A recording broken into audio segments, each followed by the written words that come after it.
मित्रांनो, आजच्या वेळेवर दिला जाणाऱ्या विषयासाठी आपण सादर आमंत्रित करत आहोत कल्याणीला। कल्याणीला आपण विषय देऊयात कर्तव्य। नमस्कार मित्रांनो, आजच्या वेळेवर दिला जाणाऱ्या विषयासाठी मला सादर आमंत्रित केलं आहे आणि मला विषय दिला आहे कर्तव्य। मित्रांनो, आपल्या प्रत्येकाचं काही ना काही कर्तव्य असतं। जर आपण मोठे असू, आपण एक मोठी बहीण मोठा भाऊ असू, तर त्याचं कर्तव्य असतं की त्यांनी त्यांच्या लहान भावाला समजावून सांगावं। जर ते वाट चुकले असतील तर त्यांना बरोबर वाटेने न्यावं, त्यांना समजावून सांगावं। हा एका मोठी बहिणीचा व एका मोठ्या भावाचा कर्तव्य आहे।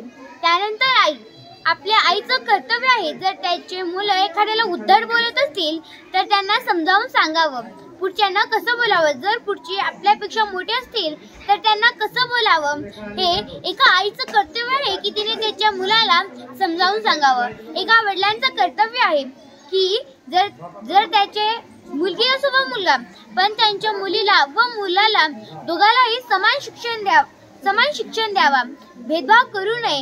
हा एका वडिलांचा हक्क, हे एका वडिलांचं कर्तव्य आहे आणि त्यांनी ते कर्तव्य पार पाडलं पाहिजे। एका गुरुचं कर्तव्य आहे जर त्यांचे विद्यार्थी असतील तर त्या विद्यार्थ्याला एखादा विषय अवघड जात असेल तर त्या विषयाविषयी त्यांना अधिक माहिती द्यायला पाहिजे, त्यांना बरोबर समजावून सांगायला पाहिजे। असं हे एका गुरुचं कर्तव्य आहे।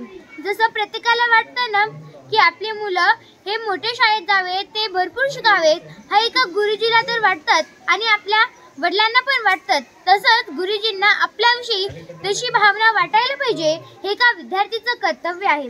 एका विद्यार्थीचं कर्तव्य आहे की त्याने भरपूर अभ्यास केला पाहिजे आणि जर त्याचे आई वडील, त्यांचे बहीण असू, त्यांना प्रत्येक गोष्ट समजावून सांगितली पाहिजे। जर त्यांची एखादी चूक झाली असेल तर ते पण त्यांना समजावून सांगितलं पाहिजे की ही माझी चूक झाली, हे मला माफ करा।